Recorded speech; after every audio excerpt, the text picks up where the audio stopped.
Esther 7, New Living Translation. So the king and Haman went to Queen Esther's banquet.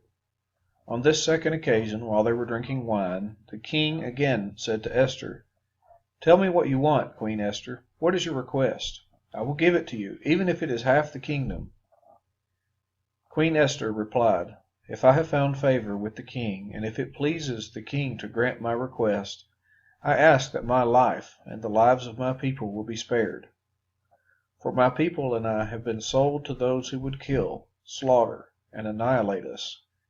If we had merely been sold as slaves, I could remain quiet, for that would be too trivial a matter to warrant disturbing the king." "Who would do such a thing?" King Xerxes demanded. "Who would be so presumptuous as to touch you?" Esther replied, "This wicked Haman is our adversary and our enemy."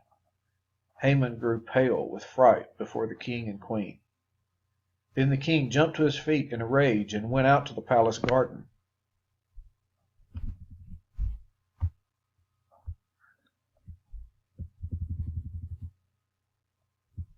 Haman, however, stayed behind to plead for his life with Queen Esther, for he knew that the king intended to kill him.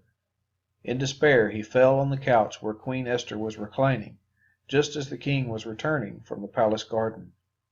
The king exclaimed, "Will he even assault the queen right here in the palace, before my very eyes?" And as soon as the king spoke, his attendants covered Haman's face, signaling his doom. Then Harbona, one of the king's eunuchs, said, "Haman has set up a sharpened pole that stands 75 feet tall in his own courtyard. He intended to use it to impale Mordecai, the man who saved the king from assassination." "Then impale Haman on it," the king ordered. So they impaled Haman on the pole he had set up for Mordecai, and the king's anger subsided.